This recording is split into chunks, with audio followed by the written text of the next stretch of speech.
mais j'ai pensé que le mieux était de vous raconter des faits qui se sont réellement passés. Ces faits n'ont pas besoin de commentaires. Difficile à croire aujourd'hui, mais cela se passe en 2017, en Égypte.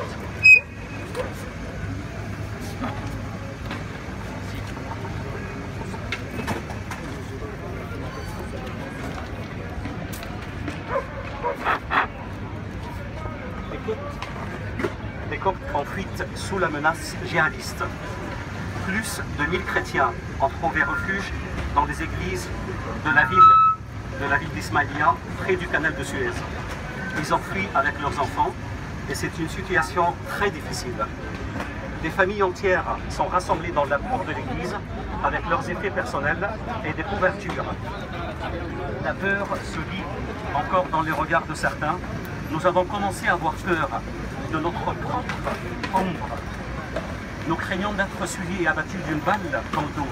Les chrétiens sont visés d'une manière atroce.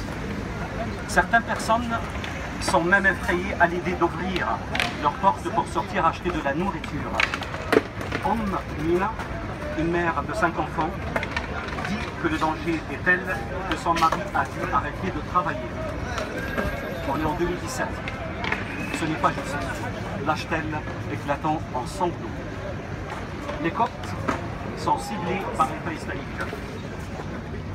Très actif, malheureusement, dans le Sinaï, l'État islamique a publié une vidéo dans laquelle il promet de prendre pour cible les membres de la communauté chrétienne. Les Coptes, j'aimerais bien vous dire, les Coptes, ce sont les chrétiens d'Égypte.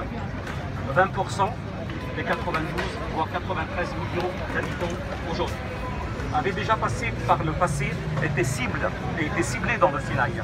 La région en proie à une insurrection djihadiste. Et ces attaques ont remonté depuis la difficile, ou plutôt la diffusion de la vidéo. Les Coptes se disent aussi victimes de discrimination dans tout le pays de la part des autorités. Il y a des fois où je me demande, est-ce que les autorités sont complices, oui ou non, avec ces terroristes? 9 chrétiens ont été tués, leur maison incendiée, dans la ville de El Arish, encore une fois dans le nord du Sinaï. Les corps ciblés de balles d'un chrétien d'une 60aine d'années et celui de son fils brûlés vifs et incendiés leur maison. En décembre dernier, vous avez tous en mémoire, malheureusement, l'attentat le plus meurtrier, l'attentat suicide contre une église copte, El Botroseya, au Caire.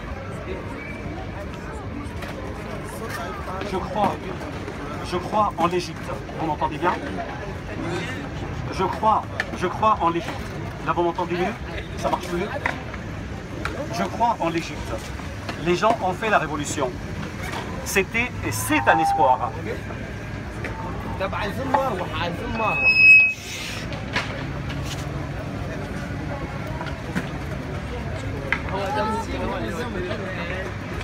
Là, ça marche.